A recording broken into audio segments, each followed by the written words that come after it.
안녕하세요. 자, D-16일 행정 절차론 출제 유력한 테마 정리하도록 하겠습니다. 오늘은 그쵸? 1번 바로 볼게요. 1번 신기술 서비스 제품 관련 규제의 정비 및 특례와 신산업 규제 정비 기본계획의 수립 및 시행에 대해 서술하시오. 자, 신기술 서비스 제품 관련 규제의 정비 및 특례입니다. 자, 일단 중앙행정기관의 장은요. 자, 신기술 서비스 제품과 관련해서 제품과 관련된 규제와 관련해서 규제의 적용, 그죠? 규제의 존재 여부에 대해서 국민이 확인을 요청하는 경우, 요청할 수 있죠? 신기술. 가령 뭐가 있죠? 신기술.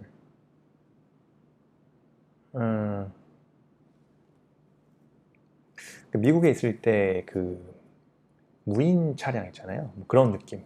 그러니까 자동차가 무인 차량이라고 해야 되나? 그러니까 그러니까 그 무슨 차량이지 그걸? 자동화 차량인가?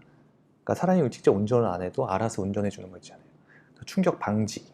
그러니까 알아서 경보음이 울리고 뭐 이렇게 신호나 그러니까 지도를 설정해서 그 경로를 설정하면은 알아서 그 타겟팅에 대해서 그 운전해서 직접 그 도착지까지 가는 거. 그러니까 거리도 최단 기간으로 가고 그 다음에 그 안정성도 그 담보되는 자율주행 자동차죠. 자율주행.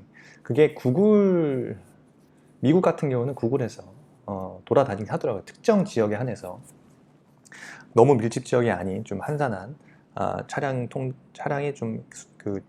그 숫자가 좀 제한된 곳에서 시작은 하긴 했는데 뭐 그런 거겠죠. 신기술 제품 규제의 정비 및 특례 같은 경우에서도 그러한 신기술 서비스나 제품과 관련된 규제와 관련해서 규제의 적용 또는 존재 여부에 대해서 국민이 확인 요청할 경우 신기술 제품에 대한 규제, 특례를 부여하는 관계 법률로 정하는 바에 따라서 지체 없이 확인 통보하여야 합니다. 그리고요, 중앙행정기관의 장은 그 신기술 서비스 제품과 관련된 규제와 관련해서 신기술 서비스 제품 육성을 저해하는 경우에는요, 해당 규제를 신속하게 정비하여야 하는데요.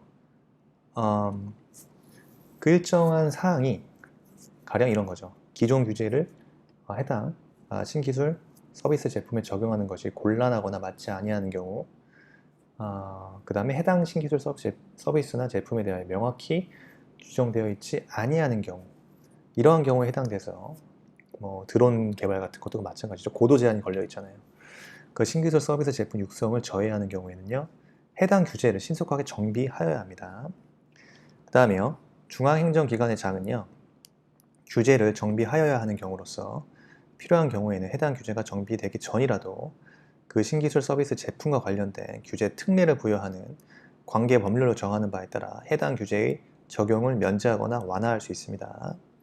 그 다음에요, 중앙행정기관의 장은요, 신기술 서비스 제품과 관련된 규제 특례를 부여하는 관계 법률에 규제의 적용을 면제하거나 완화하는 규정을 두는 경우에는요, 다음 사항을 고려한다.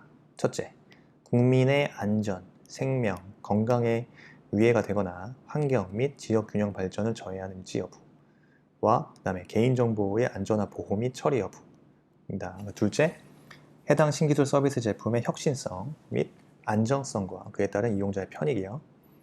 그 다음에 규제의 적용 면제 또는 완화로 인해 발생할 수 있는 부작용은 없는지, 부작용에 대한 사후 책임 확보 방안 다 고려합니다.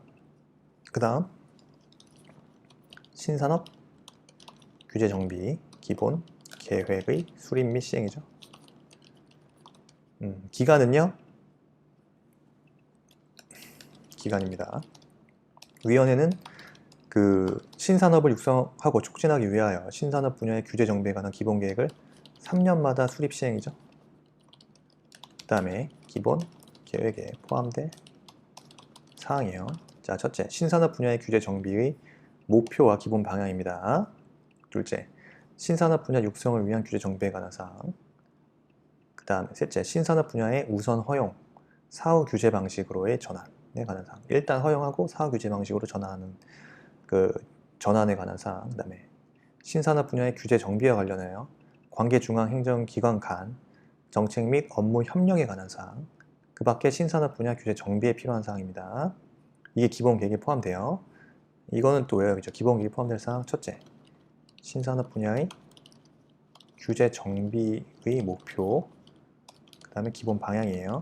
둘째, 신산업 분야 육성을 위한 규제 정비에 관한 사항. 셋째, 신산업 분야 규제의 우선 허용, 사후 규제의 방식으로의 전환에 관한 사항. 그 다음 신산업 분야의 규제 정비와 관련해서 관계, 중앙행정기관 간 정책 및 업무 협력에 관한 사항. 그 다음에요. 그 밖에 신산업 분야, 그 밖의 신산업 분야의 규제 정비에 필요한 사항입니다. 네. 그 다음에요. 중앙행정기관에 관한 통보와 반영이에요.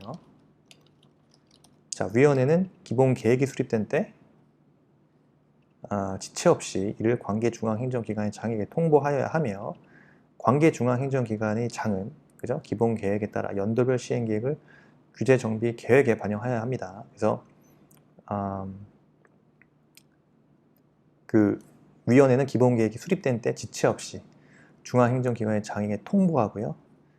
중앙행정기관의 장은 기본 계획에 따라 연도별 시행 계획을 규제 정비 계획에 반영하여야 합니다. 그렇죠? 네. 좀 지엽적인 것 같지만 중요합니다. 네, 지엽적이지만 중요하다. 중요한 거예요. 네. 그래서 정리했고요. 자, 행정 절차론 출제 유력 테마 진행하고 있고요. 2번입니다. 갑은 행정청 을에게 공공기관 정보 공개에 관한 법률상 정보 공개 신청. 행정청은 이에 사전 통지 없는 거부.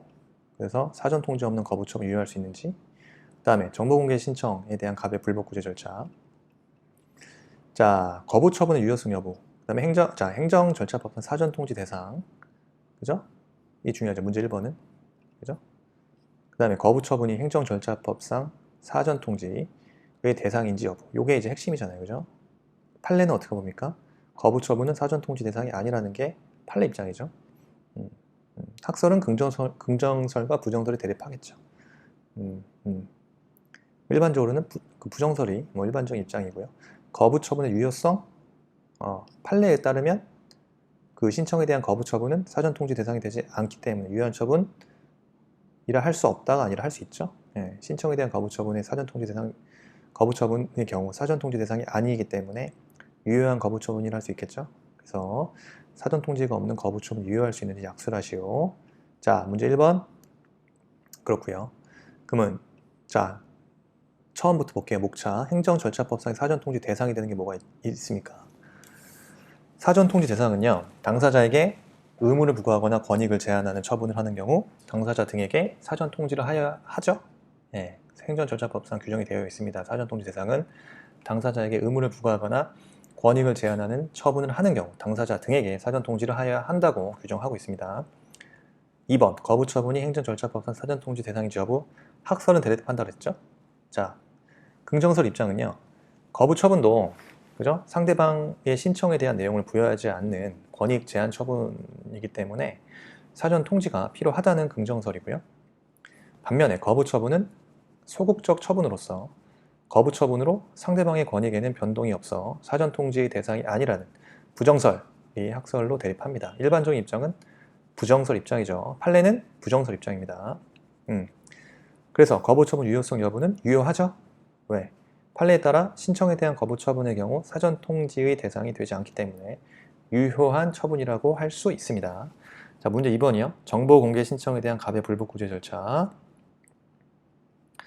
일단 자, 법률상 이익이 있는지 여부 판단을 해서 이의 신청, 그다음에 행정 심판, 행정 소송 가면 되겠죠. 그러면 이게 그 정보 공개 신청에 대한 갑의 불복, 정보 공개 신청에 대한 갑의 불복 구제 절차. 그래서 국민의 정보 공개 청구권이 법률상 보호되는 구체적 권리이냐, 그죠? 국민의 정보 공개 청구는 당연히 법률상으로 보호되는, 그죠? 개인정보보호법상 그죠? 보호되는 그 구체적 권리잖아요. 그래서 공공기관에 대해서 정보의 공개를 청구하였다가 공개 거부 처분을 받은 청구인은요, 행정 쟁송을 통해서 그 공개 거부 처분에 취소를 구할 법률상 이익이 있다는 것이 일반적 견해이죠. 그리고 판례 입장도 마찬가지입니다. 그래서 이의신청, 그죠? 이의신청, 행정심판, 행정소송. 신청 방법이요. 이의신청. 자, 청구인이 정보 공개와 관련한 공공기관의 비공개 결정 또는 부분 공개 결정에 대해서 불복이 있거나 정보 공개 청구 후에 20일에 경과하도록 정보 공개 결정이 없다면 공공기관으로부터 정보 공개 여부의 결정 통지를 받은 날, 그죠? 또는 정보 공개 청구 후 20일에 경과한 날부터 30일 이내에 해당 공공기관에 문서로서 이의 신청할 수 있죠. 자, 심의의 개체입니다. 국가기관은요, 이의 신청이 있는 경우 심의를 개최하여야 합니다. 다만 개최하지 아니할 수도 있어요. 예외사항은 첫째, 심의회의 심의를 이미 거쳤거나 단순 반복적인 청구이거나 법령에 따라 비밀로 규정된 정보에 대한 청구일 경우 심의회의 개최 아니할 수 있습니다. 이의결정이죠. 이의결정. 자, 공공기관은요, 이의신청을 받은 날로부터 7일 이내에 그 이의신청에 대하여 결정하고 그 결과를요, 청구인에게 지체 없이 문서로 통지하여야 합니다. 그죠? 이의결정. 다만 부득이한 사유로 그 정하여진 기간, 그 7일 이내에 결정할 수 없다면 그 기간이 끝나는 날의 다음 날부터 다시 기산해서 7일의 범위에서 연장할 수 있고요. 연장 사유를 청구인에게 통지하면 됩니다. 그렇죠? 그리고요, 공공기관은 이의신청을 각하 또는 기각하는 결정을 할 경우 청구인에게 행정심판 또는 행정소송을 제기할 수 있다는 사실을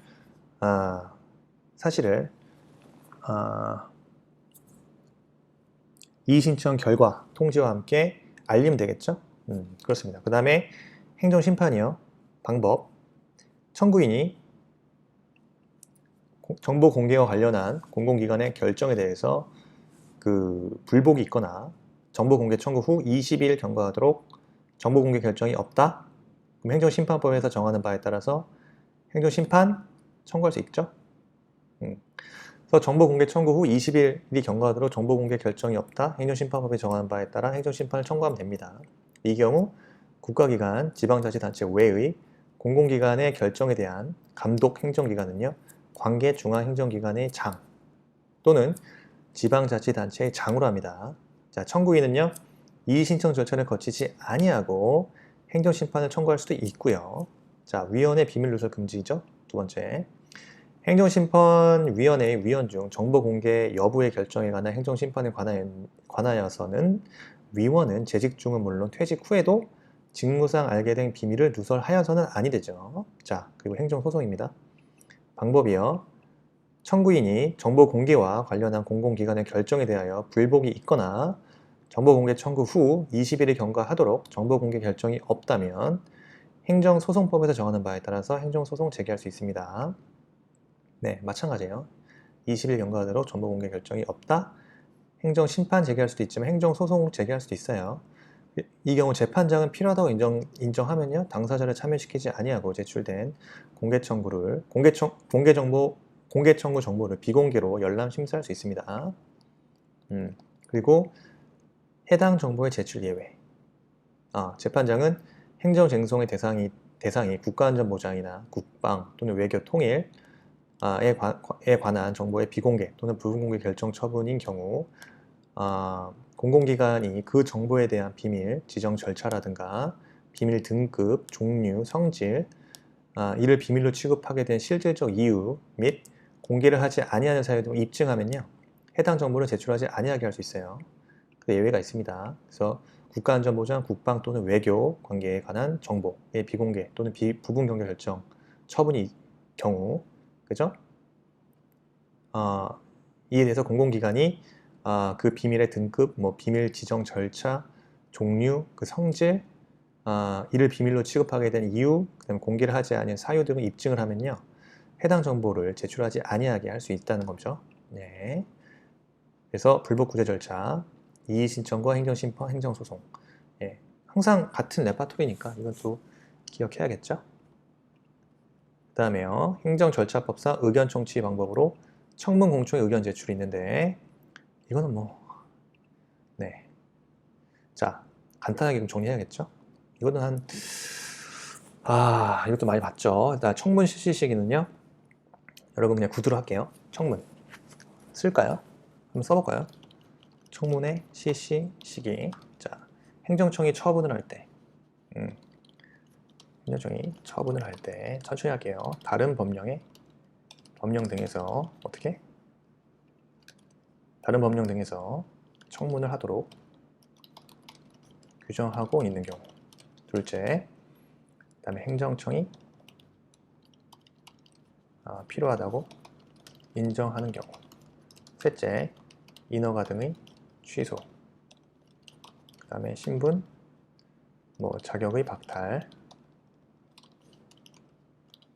그 다음에 법인이나 조합 등의 설립 허가의 취소 처분 시에 의견 제출 기한 내에서 당사자 등의 신청이 있는 경우 어느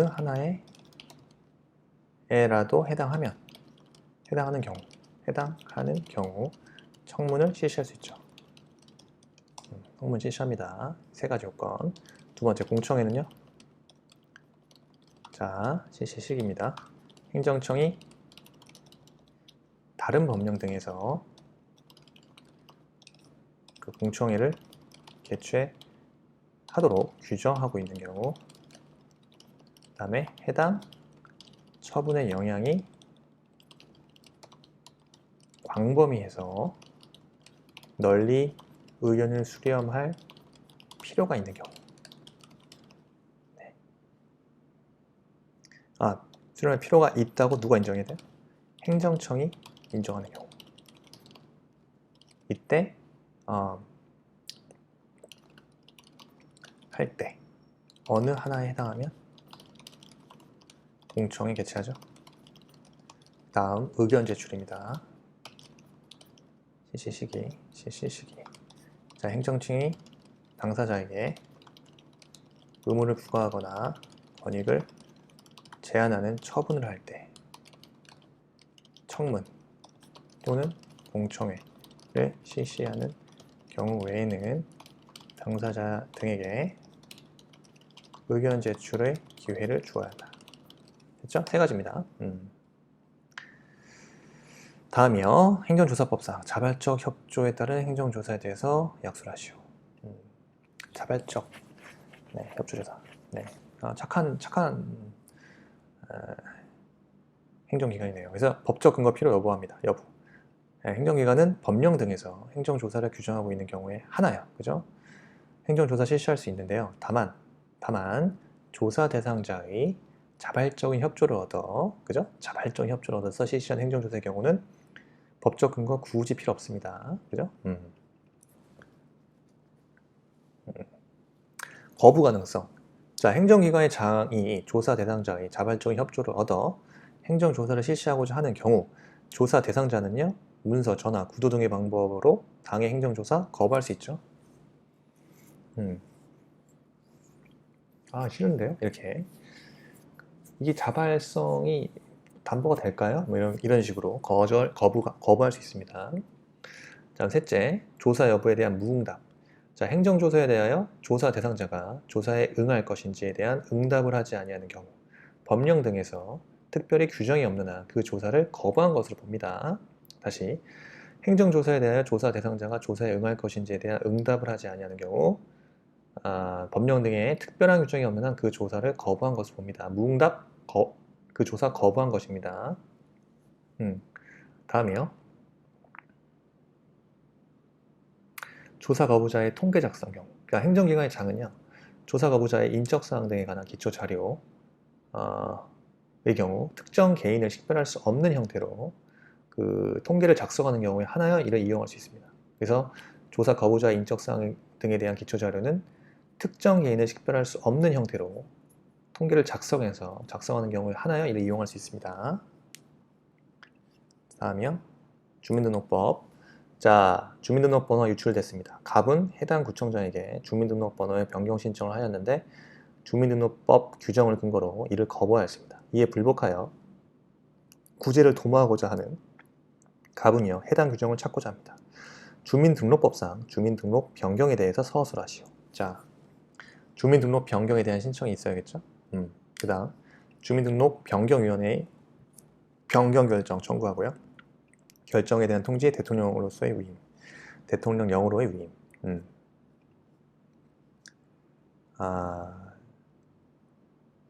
목차 잡았고요. 주민등록 변경 신청입니다.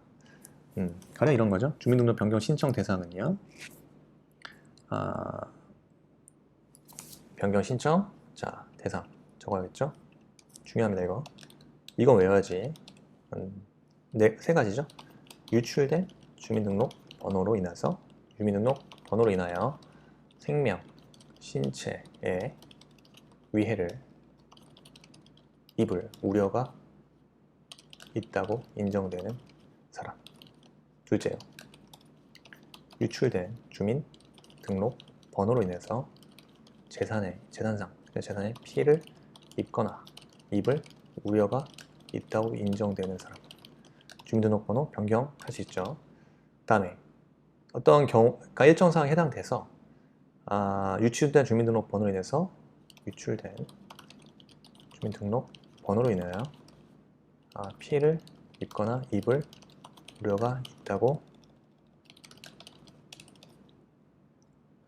인정되는 사람인데요. 이때는요, 어떤 사람으로 제한되죠? 아동, 청소년의 성보호에 관한 법률에 따른 피해 아동 및 청소년 등이고요. 피해 입을 수 있잖아요. 그 다음 성폭력 방지 및 피해자 보호 등에 관한 법률이죠. 법률에 따른 성폭력 피해자의 경우. 그 다음에요, 성매매, 알선 등 행위 처벌에 관한 법률에 따른 성매매 피해자. 그 다음에요, 가정 폭력 범죄의 처벌 등에 관한 특례법이죠. 따른 피해자. 그 다음에요, 그 밖에 대통령령으로 위에 규정에 준하는 사람으로서 대통령령으로 정하는 사람 있습니다. 그러면요, 주민등록 변경위원회 변경 결정 청구가 있겠죠? 주민등록 변경위원회의 변경 결정을 청구합니다. 청구하는 거예요. 그래서 이에 따른 신청 또는 그 이의 신청을 받은 주민등록지의 시장, 군수 또는 구청장은요, 주민등록 변경위원회에 주민등록번호 변경 여부에 관한 결정 청구할 수 있어요. 결정을 청구해달라. 그 다음에요, 결정에 대한 통지해야겠죠. 통지. 변경 결정 통지. 변경 결정 통지. 다음 2번 변경 결정 이외의 통지입니다. 자, 주민등록지의 시장, 군수 또는 구청장은 그 주민등록 번호 변경위원회로부터 주민등록번호의 변경 결정을 통보받은 경우, 자, 신청인의 주민등록번호를 지체 없이 변경하고 신청인에게 통지해야겠죠. 근데 주민등록지의 시장, 군수 또는 구청장은 주민등록번호 변경위원회로부터 주민등록번호 변경 결정 이외의 그 결정을 통보받은 경우, 그 사실과 그 사유를요, 신청인에 통지해야 되죠. 근데 이때 미안하다, 쏘리가 아니라 이의가 있는 신청인은요, 그 통지를 받은 날로부터 30일 이내, 한 달이죠. 30일 이내에 그 주민등록지의 시장, 군수, 구청장에 이의 신청할 수 있습니다. 네, 그렇습니다. 그리고 대통령령으로의 위임. 규정한 사항 외에 주민등록번호의 변경 신청, 그 다음에 변경 결정 청구, 변경 통보, 이의 신청 등이 필요한 사항은 대통령령으로 결정합니다. 그래서 주민등록번호 신청 대상 이 세 가지와 중요하죠. 그다음 주민등록 변경위원회에 변경 결정을 청구하고요. 결정에 대한 통지가 당연히 이루어지죠. 변경 결정을 그죠? 통지하죠. 지체 없이 변경하고 주민등록번호를 변경하고 신청인에게 통지하고요.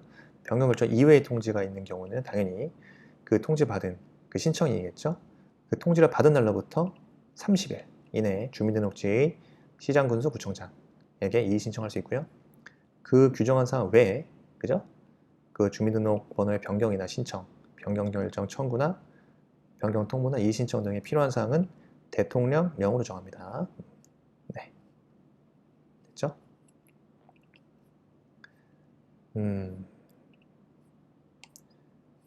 이 부분은 자 송달, 청문, 처분의 효력. 네, 매우 중요하죠. 이거는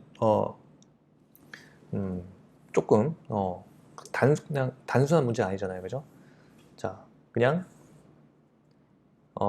목차만 한번 그러니까 답만 보면 보건복지부 장관은 영업주 갑에게 영업허가 취소 처분에 대해 앞서 보통 우편으로 청문 통지서를 3회에 걸쳐 보냈는데 반송되었죠. 뭐 우체국 등의 뭐 사정으로 반송이 되었다. 이렇게 보여집니다. 그 후에 2019년 9월 1일자로 9월 16일에 청문을 개최하니까 참석해 공시송달을 하였어요. 여기서 좀 눈치 까신 분도 있을 겁니다. 이게 안 될 것 같네. 청문 기일 뭡니까? 청문 절차에 있어서 공시송달로부터 사전 통지 기간 청문 개최 10일 전까지 도착해야 하고 9월 16일 공시송달의 경우 원칙적으로 공고일부터 14일 때 효력이 발생하는데 그리고 사전 통지 기간 청문에 있어서 사전 통지 기간은 청문 개최 10일 전까지 도착해야 되거든요. 그리고 3회에 걸쳐 보냈는데 반송됐어. 반송된 기일까지 고려했을 때 지금 15일 만에 청문 개최한다는 거거든요. 이상한데 이게 되나? 이게 지금 그 청문 기간을 거친 것 같지가 않은데 약간 이런 센스.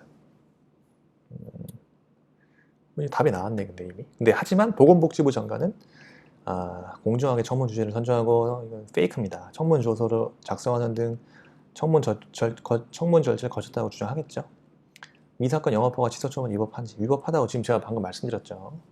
네, 자 청문서 공시송달의 경우는요 원칙적으로 공고일부터 14일이 지난 때 효력이 발생합니다. 그래서 9월 1일자로 공시송달했으면 14일, 그러니까 15일, 9월 15일에 효력이 발생해요. 근데 사전 통지 기간은요 청문 개최 10일 전까지 도착하거든요. 이런 거예요. 자, 지금 이거는요. 행정청이 청문 통지서를 송달했구나 주소 불명 발송됐어요. 그럼 처음에 청문 최초 발송 시부터 반송이 됐고 그 다음 공시송달을 했죠. 9월 1일 날. 그리고 공시송달 효력 발생을 하고요. 그 다음에 청문을 거쳐서 처분 과정 거치는데 자, 지금 이 상황에서 자 반송에 걸리는 시간이 있죠. 반송. 정확히 며칠 안 나오죠. 반송에 걸리는 시간 더하기 자 효력 발생일로부터 청문 개최일까지. 네. 그렇죠? 예를 들어서 공시송달 후 효력 발생까지 기간 14일이요. 예, 그럼 이미 14일이 더해지죠. 그럼 9월 15일. 그 다음 효력 발생일. 효력 발생일로부터 청문 개최일까지 기간이 10일이에요. 그러면은 적어도 최초 청문 통지서를 통지서 발송일로부터 24일에다가 그 반송에 걸리는 기간이 지나야 청문 개최가 가능한데 9월 1일자에 공시송달 보내면서 9월 16일 청문 개최한다? 이거는 청문서 사전 통지 기간에 어긋나죠. 그렇기 때문에 위법해요. 청문 절차를 거쳤다 하더라도 영업허가 취소 처분은 위법하다고 봐야죠. 네, 결론만 봤고요. 일단 목차를 쭉 적어야겠죠. 청문이란, 그죠? 청문이란부터 적어야 돼. 청문이란 듣는 것인데요. 이렇게 쓰면 안 됩니다. 네. 그러면은 너무 당황하면 그럴 수 있어. 예, 그럴 수 있습니다. 그때는 이게 마음을 가다듬고, 청문이란 의 적어야겠죠. 그 다음에 공시송달이라고 했어. 그럼 송달 적어야겠죠. 그 다음에 공시송달 효력 발생일 다음에 청문 하겠죠. 그 청문의 적용 범위와 혹시 예외 사유가 있는지 검토하고요. 그럼 처분의 효력은 언제 발생하는지. 이 처분의 효력이라는 것은 다시 얘기하자면 그 절차상 하자를 이유로 그 사전 통지 기간이 어긋나는 절차상 하자의 그 독자적인 위법성을 인정할 수 있는지 이런 거예요. 그래서 처분의 효력이요 검토하고요. 그 판례 입장은 이 적극설 입장이겠죠. 그리고요 검토 뭘 중시해? 절차 중시 행정, 절차 중시 행정을 유도하는 것이 타당하다. 꼭 있잖아요. 그 책에다 나와 있는 거. 그 다음에 문제 해결, 그죠? 예, 문제 해결. 문제 해결. 결론부터 말씀드리자면 위법합니다. 왜? 청문서 공시송달의 경우는 원칙적으로 공고일로부터 14일 지난 때 효력이 발생하죠. 그리고 청문의 사전 통지 기간은요. 청문 개최 10일 전까지 도착합니다. 즉 공시송달일로부터 24일 이후에야 청문 개최가 가능하죠. 그래서 9월 16일에 청문 개최는 청문의 사전 통지 기간을 어긴 겁니다. 그래서 때문에 위법하여 청문 절차를 거쳤다 하더라도요. 그죠? 그 행정 절차상의 독자적 위법성이 인정되기 때문에 이 사건 영업허가 처분은 위법한 것입니다. 됐죠? 근데 자, 의의를 봐야죠. 자, 청문이란 행정청이 어떠한 처분을 하기에 앞서서 당사자 등의 의견을 그죠? 직접 듣고 증거를 조사하는 절차를 말하고요. 침익적 처분을 함에 있어서 그죠? 청문 도달의 효력 그죠? 및 청문의 사전 통지 기간 등이 문제되죠. 그래서 송달이랑 그죠? 의의를 갑니다. 송달 당사자 등에게 행정 절차상의 서류의 내용을 알리는 겁니다. 그죠? 우편 송달 우편의 송달을 입증하기 위해서는 등기 우편 방법에 의해야죠. 보통 우편에 대하여 송달한 경우 도달이 추정되지 않습니다. 교부 송달 교부에 의한 송달은 수령 확인서를 받고 문서를 교부함으로써 행하며 송달하는 장소에서 만나지 못한 때에는요. 그 사무원 등 사리를 분별할 지능이 있는 자에게 교부할 수 있습니다. 그 다음 송달의 효력 발생이에요. 잠깐. 자, 송달의 효력 발생이요. 송달은요, 다른 법령 등의 특별한 규정이 있는 경우를 제외하고 송달 받을 자에게 도달함으로써 그 효력이 발생합니다. 자, 청문은요, 그 적용 범위. 자, 청문은 세 가지. 다른 법령 등에서 청문을 하도록 규정하고 있는 경우. 둘째, 행정청이 필요하다고 인정하는 경우. 셋째, 인허가 등의 취소나 신분 자격의 박탈이라든가 법인, 조합 등의 설립 허가의 취소 같은 처분 시 의견 제출 기간 내에 당사자 등의 신청이 있는 경우 그때 청문 실시하죠. 예외가 있습니다. 예외. 청문의 예외 사유. 공공의 안전 또는 복리를 위하여 긴급히 처분을 할 필요가 있는 경우. 그 다음 법령 등에서 반드시 일정한 사항을 일정한 처분을 하여야 하는 경우에 그 사실이 법원의 재판 등에 의해서 객관적으로 증명된 때.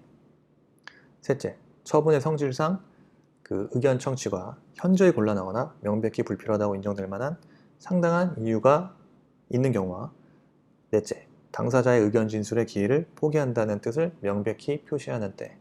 그때 의견 청취 아니할 수 있습니다. 청문 절차요. 청문 절차. 일단 청문은요.